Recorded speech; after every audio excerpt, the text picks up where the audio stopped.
Det vi har her, det er sådan en Komatsu D65PX, som vi skal ud og prøve at køre lidt med.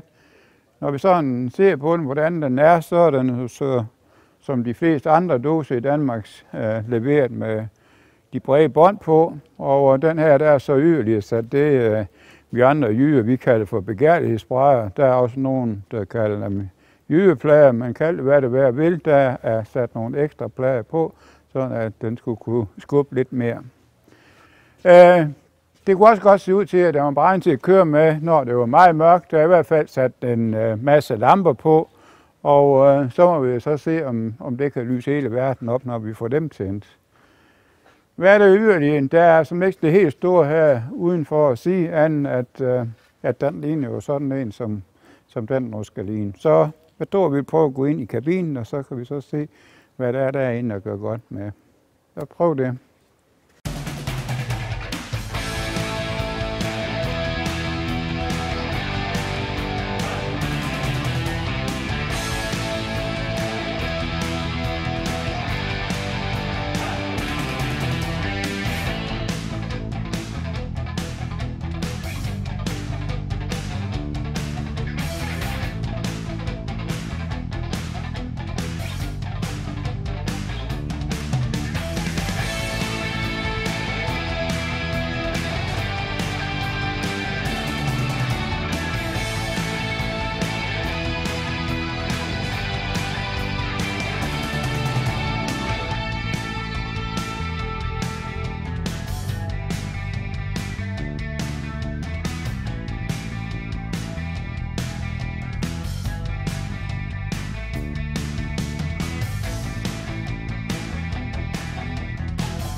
Det første, jeg lægger mærke til, når jeg kommer ind, det er, at der er en luftaffjedret et sæde, som man der indrettes efter førerens vægt, så man er fri for at skal stille om på det, hvis der er forskellige fører, der nu skulle ud og køre.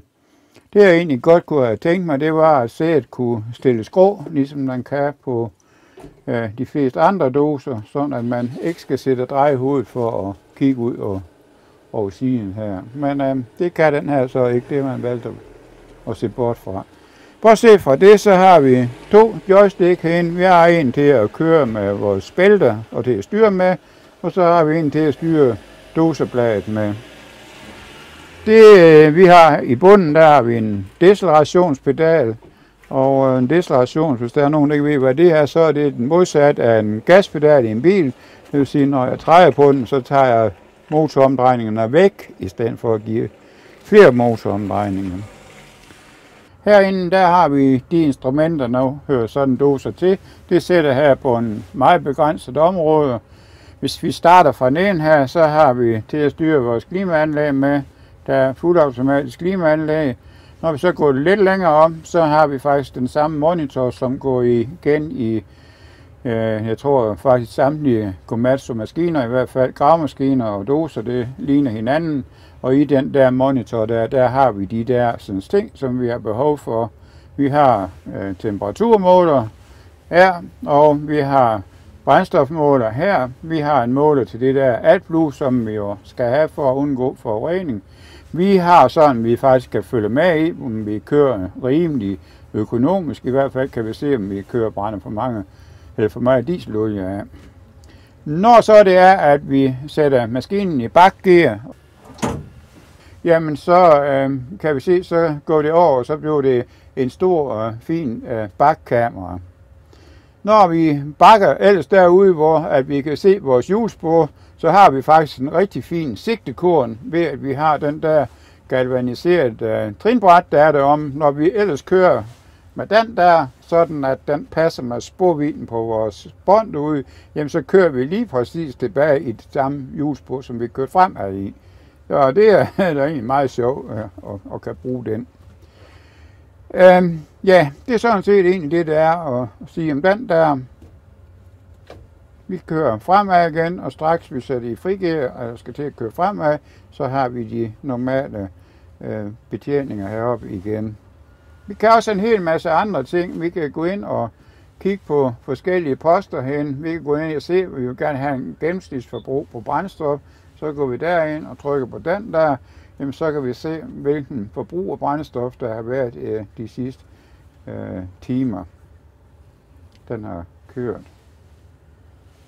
Vi går tilbage. Sådan der, og en mere. Så er vi tilbage ved udgangspunktet. Ejeren af maskinen her kan sidde hjemme med en computer og overvåge maskinen her, om den nu bliver kørt, som den skal, om den bliver kørt for, økonomisk korrekt. Og det er næsten lige før, man kan sidde og holde øje efter alverdens ting. Man kan selvfølgelig også holde øje efter, hvor maskinen den nu skulle befinde sig, hvis der nu var nogen, der skulle få lyst til at stjæle maskinen.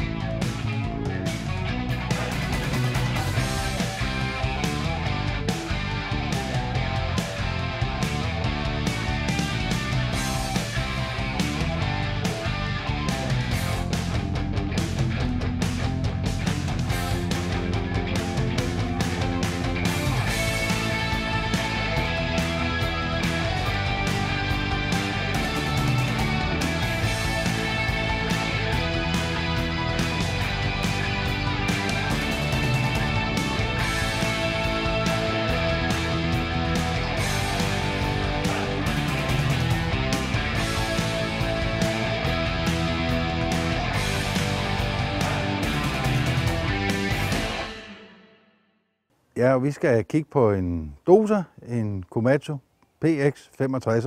Vi starter med motoren, så kigger vi lige ind her. Her der har vi så luftfilter, som man tjekker dagligt, når man kører, hvis der er meget sand. Så har vi partikelfilter, der sidder inde bagved, og den er selvfølgelig afskærmet, fordi den bliver rigtig varm. Og så har vi udstødning her, selve potten og det hele. Det bliver også varmt, det er selvfølgelig også afskærmet for ledninger. Og så har man sat fedtsprøjten ind her, som man dagligt skal lige smøre en gang imellem. Den sidder herinde, fordi så er fedtet varmt, og så kan man nemmere gå igennem bøsninger og sådan noget. Så, og så kan man så sige, at servicevenlighed, den er jo selvfølgelig pakket ind, men det er det jo i dag, når de skal køre med alt det der udstyr, for at den skal være en Stage 4B, så den må også køre ind i byerne. Så, og så mere er der sådan set ikke at tale om motormæssigt her, så vi lukker ned og så fortsætter. Og så går vi over og kigger lidt på batterier og sådan noget. Der er adgang ind her og her. Og her der har vi så påfyldning af brændstof her, og vi har selvfølgelig filter og sådan noget her. Og her der tænder du til brændstoffet, og den er automatisk stop, når den er fuld. Så der er ikke noget med, det løber over. Så har vi batterier her, de sidder nemt at komme til, hvis man da skulle løbe tør for strøm. Og så har vi sprinkler her, også nemt at komme til for føreren, når han skal fylde sprintervæske på. Og her der har vi så et filter siddende lige heroppe over til kabinefilter. Og den er også nem at komme til, og det er også noget føreren han selv klarer til dagligt. Og så skal vi så videre over på den anden side af maskinen nu. Vi lukker lige her. Og så går vi over her.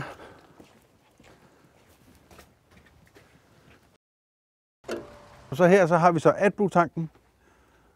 Og den skal jo bare fyldes, når den er tom, og det viser ind i instrumentbordet, hvornår der skal fyldes AdBlue på.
Vi har været ude og prøve maskinen nu, og der var noget med, at når jeg kørte på bælterne, især når jeg bakker der, den ryster temmelig meget op i førerhuset.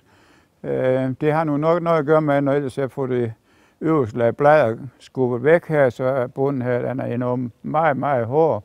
Og jeg tror egentlig ikke, det er noget problem, når det er sådan, den kommer ud i det bløde lerjord, som den egentlig er beregnet til. En rigtig god ting, som jeg har lagt mærke til, det er, at der er en forbrugsmåler på brændstof selvfølgelig, og den her kører lagt meget mærke til, og det ser ud til, at den har en meget, meget fornuftig brændstofforbrug. Faktisk har det ikke lykkes mig, uanset hvor hårdt jeg synes, jeg har presset den, at få den over 20 liter i forbrug i timen. Så det er i hvert fald positivt. Helt overordnet set, så synes jeg, at det er en meget, meget fin dose, og det er da lige før, at jeg tror godt, jeg kunne finde mig til ret med at køre en hel arbejdsdag med sådan en.